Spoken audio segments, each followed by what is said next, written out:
introduce our next guest, Steve Whittaker from UC Santa Cruz. So take it away. Yes, so just a quick spoiler alert. I may have a partial solution to the problem we just heard about. But you have to pay attention to most of the talk before you're going to hear it. So there you go. So what I want to talk about today is I want to talk about a new approach to the social scientific study of technology. And it's one that's based around human augmentation. So what I want to do today is I first of all want to talk about what I understand to be the prevailing approach that we've taken to studying technology from a social science perspective. And I want to talk about some of the limits of that approach. I then want to move on to a different new approach to the study of technology, which is based around human augmentation. So it resonates with various other talks that we've heard about, particularly the last one. And basically, the argument is that we want our technology to be synergistic. That's to say it wants to augment or expand or address challenges that people already have. What I want to then do is I want to go through two case studies of novel augmentation deployments that we've built to improve well-being. And then I want to use those to kind of motivate some arguments for why this is a beneficial approach to studying technology. Okay, so let me just characterize, parody slightly the existing approach that social science seems to take in relation to studying technology. So what we seem to do is we seem to assume that technology pre-exists, and then we do things which are aiming to understand the effects of that pre-existing technology on a critical behavior. So we all know best-selling authors who've made a lot of money by addressing the question like, is Google destroying our memory? We can also ask questions, people in this room have asked these types of questions like, does texting detract from learning? Do social network sites also detract from learning? I'm not saying these aren't important questions, this approach just has some limits. So what are these limits? One of the problems is, and the last speaker alluded to this, is by studying pre-existing technologies, we're kind of always in catch-up mode. So right now, I think we're beginning to understand some of the impacts, at least, that mobile phones are having on our everyday behaviors. We're also beginning to understand some of the effects that social network sites have on our everyday behaviors. But watch out, because here come the robots. Other problems, which again the last speaker alluded to, are that we don't own the data, right? We, as social scientists, don't own the data. So the companies own the systems. They own the systems that are generating the data. And hence, they have intellectual property over the science base. In other words, if you want to say which people in the world know the most about people's informational behaviors, the answer is not, some lab somewhere. The answer is Google. If you want to know who knows the most about people's informal social behaviors, the answer is Facebook, right? Because data is power these days. So one consequence for us is that we're sort of thrust into this more like a bystander type role, where what we're doing is we're kind of indirectly measuring these types of effects, again, as I say, in catch-up mode, but we're not intervening. So I want to suggest an alternative approach, which is based around the following types of methods. I think we shouldn't be asking, what is technology doing to us? We should be asking, how can we design new technologies to make us better? So again, echoing the sentiments of the last speaker. So here's a rather, parodic way to approach the problem. What we do is we try and find something that humans are challenged at, and we try to improve it. We're not trying to build a virtual human here. This isn't AI or cognitive science even. What we're trying to do is we're trying to design technologies as kind of malleable prostheses that work together with humans to augment and extend our capabilities. Okay? And by taking this approach, we have more control over the situation because we can design our own technologies to answer principal questions. So we're not beholden to studying pre-existing technologies. We're not beholden to trying to get data off other people. We both own the technology and the data, and scientifically, we can explore some of the underlying mechanisms by which technology is having the effects that it's having on us. Okay, so that's preliminary. I want to illustrate this type of approach by talking about two case studies of human augmentation designs, and I want to talk about these in the context of emotion regulation and well-being. So in the approach, what I'll talk about is some theoretically motivated designs. I'll describe how we deploy these in the wild, because I'm interested in real behaviors, not lab-based studies. What we'll do in the context of these deployments is I'll talk about multiple design variants so we can understand how the technology is having the effects that it has. And then, in good scientific fashion, we'll use multiple measures to assess the effects of that technology. Okay, so here's the problem, and we happen to have a world expert in the audience, but I won't embarrass her by pointing out who that is. Here's a clue. Okay, so here's a problem that all of us have. People in general don't have good insight into their emotions. So there's a lot of evidence that supports this. So there's a lot of evidence that suggests people are poor at predicting how they're going to feel in the future, in part because they're overly influenced by things that have just happened, and in part because they overassess the effects of negative things that have just happened. A second thing that we're kind of bad at is at regulating our emotions, right? So if we're feeling negative about something, it's hard for most of us to think about things that we can do to kind of moderate that feeling. And part of the problem here is one way that memory works, which is negative priming. Congruent priming. So if you're in a bad mood, that tends to prime memories of things that are bad. So that kind of has a positive feedback cycle upon itself. So all these difficulties that we have in understanding our emotions and in regulating them, they have some severe consequences for well-being. So there's quite a lot of studies and quite a strong body of evidence which suggests that people who are good at regulating their emotions show superior physical health, they're more likely to be gainfully employed, and they have more successful social and personal relationships. Okay, so now what I want to do is I want to describe just some simple technologies which kind of help people to better understand and regulate their emotions. And one way to think about the design of these technologies are that we're trying to think of what the technology is doing. You mentioned the term mind control. We're going to exploit this mind control for good here. So we can control people's thoughts, but let's put it to good uses in this context. Okay? So what we want to do, because we have the phone, because we have people's attention, is we want to use that attention to allow people to better understand their emotions and moods. And we also want to do things to help them improve their emotion regulation. Okay, so why is it so hard to understand our emotions? Part of the problem is a thing like mood is affected by many different factors. So how you're feeling right now could depend on how well you slept. Personally, I came from England. I woke up at 1:30 this morning. I'm sorry about that. It could also be affected by your diet. I'm gluten-free. I couldn't find a lunch, etc. So there are multiple factors which are contributing to our mood. This makes it difficult. Just the number of those factors makes it difficult for us to understand, but also they interact in quite complex ways. So this makes it hard for the majority of people to understand why the way they feel, the way they do.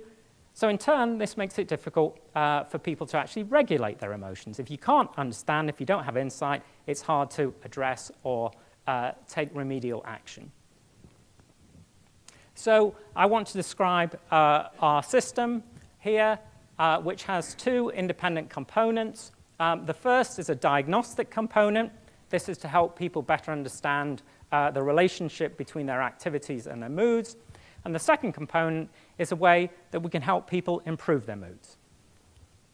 Okay, so the first part is diagnostic, and this is kind of quite standard. Those of you who are familiar with quantified self, there are any number of systems which help you track your moods and analyze what factors are contributing to those moods. So the way this part of our system works is people get multiple mood prompts per day, and then we ask them a bunch of trigger probes. What have you eaten? How's work going? Did you exercise? And so forth and so on. On the basis of people's responses, which are fairly lightweight, a typical interaction response to a mood probe would take about 40 seconds. On the basis of these reactions, we can build a predictive statistical model of what factors predict their mood. So this is very good for social scientists, right? No arguing with that. Okay, but we're not just interested in analytics. We want to help people. So the second part of the system uses that statistical model to suggest to people ways that they might actually try and moderate or regulate their mood. So what's going on over here is, here we can see past days, here we can see future days, and we can use our model to make predictions about how you're likely to feel tomorrow and the day after, right? Also, because we have a statistical predictive model, we can also suggest to you ways, activities that you could engage in to boost your mood, right? So what you see here are recommendations which are built from the statistical model, which basically say to this person, how about this dietary suggestion? How about that social suggestion? If you implement them, you'll boost your mood by this much, right? And we also try, because the literature on behavior change, we also try to make people schedule those activities in, because we know that they won't do them unless they actively try and schedule them for a very specific time. So two components to the system. The first is to generate insight about emotions. The second is to remediate emotions on the basis of predictions and recommendations we can make to you. Okay? So as I say, what we do is, the method is we deploy and evaluate different system designs in the wild because we want to understand the implications of those systems. Okay? So what we did in this particular deployment is we compared an emotional forecasting version of our system, which is the version which has those recommendations, with a state-of-the-art quantified self type approach, which just basically allows people to monitor and analyze what's contributing to their current mood. Okay, so this is the standard design we use. Pre- and post-test measures of well-being. We actually have 3 versions of the system. This is to control for placebo effects. And basically what we do is we make pre- and post comparisons. And we also collect a lot of log file data. And I'm going to tell you how we analyze that. We ask people how they think the system's working afterwards. Okay, so a quick trip through the results. So these are the people who are just tracking their moods, and they're analyzing the set of factors that contribute to their moods. So we don't see any improvement in overall mood in this group who are simply monitoring mood. However, the people who are getting the emotional forecasts, this is the suggestions about new things that new activities that you might schedule in to improve your mood, they're showing improvements. Another thing that we also see is that people who are getting those kind of emotional forecasting and the recommendations, they have more of a sense of control over their emotions. So this is kind of like self-efficacy. So what a lot of people say about their emotions are things that happen to them, right? So we ask people a probe question. We ask people the extent to which they agree with this type of statement. My emotions seem to belong to me. And what you see is, for the people in the emotional forecasting condition, that's the people getting the recommendation, we see an increase in their, if you like, self-efficacy in relation to their emotions. Okay, so now we're going to go on to trying to analyze the reasons why the system had the effects that it did. People posted explanations of why they felt the way they did. We analyzed the text in those. We use automatic methods. And what we find is that the people who are getting the recommendations and scheduling in those future-based activities, they show more, they're using languages more associated with insight. and causation. So here's a typical thing that they would say: I still feel bad because I spent too much money and I was out too late. So they're explaining their feelings in terms of things that they did. Okay, and here are some exit interviews, which both show greater control over emotions and also insight into emotions. Okay, and we can do similar deployments. This is based over a 4-month deployment. We're still seeing, this is a different system, but I just want to show you this effect. We're still seeing well-being effects 4 months after the deployment. Okay, just a quick, I just want to kind of finish up by talking about a different variant of the system. So one of the things I talked about earlier is one of the reasons why it's difficult to regulate mood is if you're in a bad mood, that primes negative memories. Okay, well, here's a thing that we can do because we've got mind control, right? If the system detects that you're in a negative mood, why don't we tell you something positive? Okay, so that's the way this system works. So we have 2 predictions. If you're in a negative mood, you receive a positive memory. We expect your mood to improve. But also, because life is full of negative experiences, we don't want to just ignore those. So how about if you're in a positive mood, we tell you about a past negative experience? Okay, so again, just quickly going through the results. Negative moods were improved by positive reflections, and we also improved people's thoughts about their past by allowing people to process negative memories when they're feeling positive.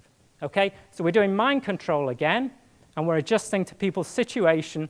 We're proactively controlling their mind. So here's people who are in a bad mood receiving a positive memory. Here's people in a good mood receiving positive memory. They get the mood boost.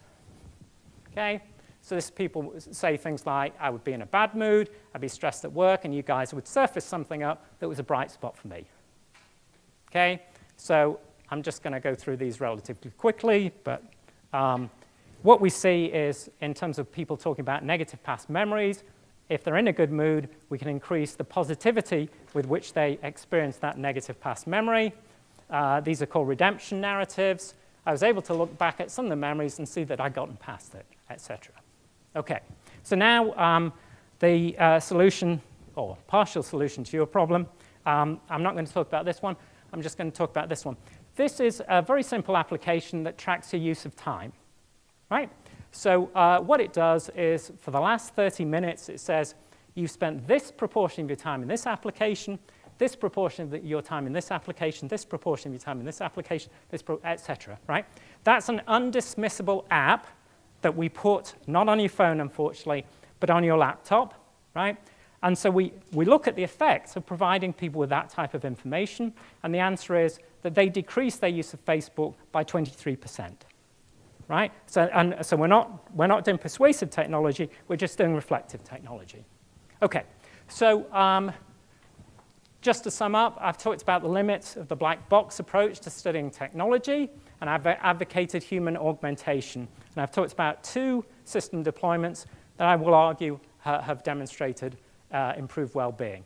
As I say, we've used a similar approach to use of time. This is about behavior change and kicking bad habits. Okay, so now to just kind of sum up those benefits, we want to treat technology as a malleable prosthesis in ways that will improve humans. And the approach that I've advocated suggests that we design our own technologies to answer principal questions. This will provide us with a new kind of basis for naturalistic social science. So the great thing from a scientific perspective is people are generating data through using apps, but we want to own that data. We don't want companies to own that data, so that's why we need to kind of own and build the technology. We can get rich, high-quality data. I've had apps that have been deployed for a year. This is, I mean, I know in the greater scheme of things, this is not great compared with Twitter, but it's very good for social science data. It's very high-quality data because people invested in understanding and using these technologies. What I want to argue is that we can use this type of approach maybe as a basis to influence tech companies and policymakers because they see that we're actually in the domain of technology and we're actually trying to control and build technology. So we can speak that language. Thank you very much.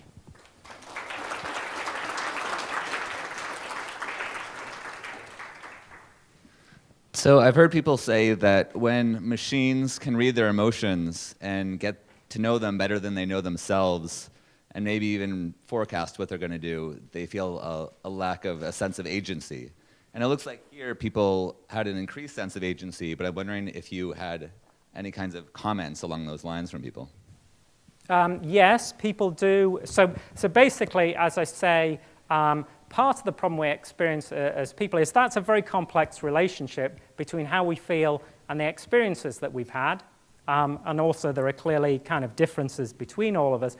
What we're trying to do with this type of technology is to provide you with a mirror or a set of analytic tools so you can look and explore that relationship. And I think what's particularly important in the context of the first app is we have people explore it concretely by saying things like, if I do this, how much will that improve my mood? And I think the experience of actually trying to produce actions and see their consequences is very important for people to kind of track that relationship, and that's, I would argue, why we're seeing this increased sense of control that people have over their emotions.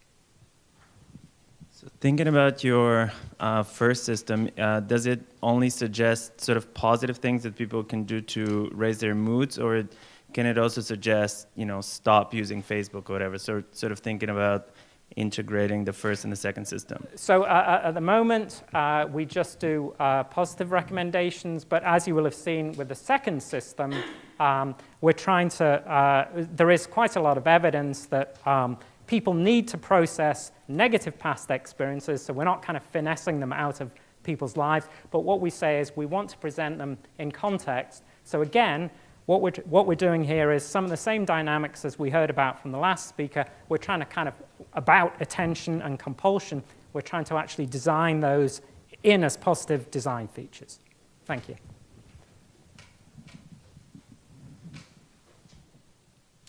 Thank you. There's a really good talk. I love your perspective on how to tackle this problem.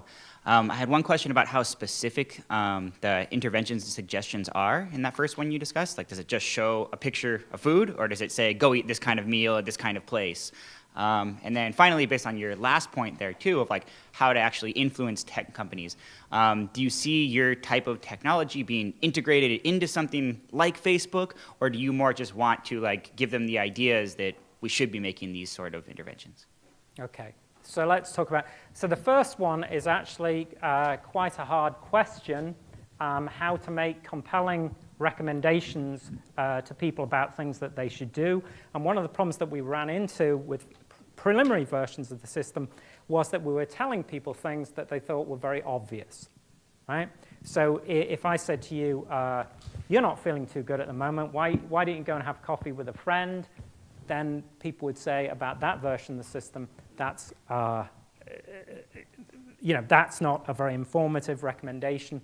So I can talk offline about specifically how we address that problem, which is we actually used techniques from recommender systems, whereby we pooled recommendations from multiple people, multiple users. We matched users in terms of trying to find somebody who was closely akin to them, and we generated recommendations based off that similarity function, right?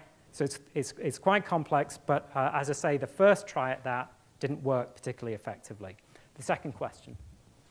So how do you see this integrating into the larger tech scene, so into the big companies and such? Like, are they going to use technology similar to yours? Like, would you like to see them have different interventions, say, oh, go do this to be happy? Or how do you see that in the future? Okay, so I think that's a very good question. So I will say that I've talked to Facebook several times about using certainly some of these memory technologies. So you may be familiar with these programs, versions of Facebook Timeline, which things like On This Day or Give Thanks, which basically represent information to you about your past, largely in a positive light. So I've talked to Facebook about that. In particular, one of the problems they have is what to do about negative past experiences which they might misanalyze. So I think by building these types of systems, by generating a scientific understanding, we can engage with tech companies. Now, obviously, I don't run Facebook, big news, but at least we have expertise and we have system expertise which can allow us to get to the table and talk to them I guess about design implications here. It's a reflective technology. It simply tells you how you're using your time, and somebody says, can't it shut Facebook off for me? Right? And that's a very interesting response because it suggests their will has been undermined. Actually, I had a question along those lines when you were speaking. That idea of kind of giving people back that information, it just, to me, something I've thought about before is could you use more uses of choice architecture to help people control. Yes. Like with eating, there's unit bias. Well, Yes. I'll just pre-commit not to buy the potato chips, or I'll just buy small bags. So can you also, by analogy, pre-commit to only use Facebook in little increments of 15 minutes a day, maybe at most 3 times a day? Yes. Just give people back that sense of agency and give them the tools to make it easy to self-regulate. Yes, and the key is just the last point, making it easy, because some of the experimentation we did with that app, which is called MeTime, by the way, basically there are a lot of products on the market which do similar things, but they're extremely ungainly and problematic to use. So if I have to do a bunch of quasi-programming to actually set my habit structure up, I'm not going to do that, right? Did you have a question? Or are you, okay. Yeah, thank you. I was debating whether I feel like a little bit of discomfort with the idea of creating an app that, or an application that we as researchers or you as a designer get to decide to tell a user how to feel better. Who do you have ethicists on the panel that think critically about the types of things that you recommend? I mean, because you're creating an algorithm that could potentially get in front of people and then be purchased by Nike and their ideas about what that user should do to feel happy, with assuming that there's a ubiquity or a turning point at which everybody's using this kind of apps. Have you just shifted the problem to look differently? So I would say we have IRB approval for all these kind of deployments in these studies. That's not really an answer. I think it's an extremely complex ethical question.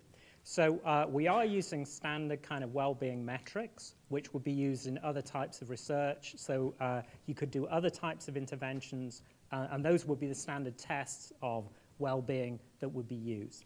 However, I think the ethical questions are extremely complex, and here's a really interesting thing. So when we're doing the exit interviews with people about these apps, we ask them, what kind of information do you want to see, right?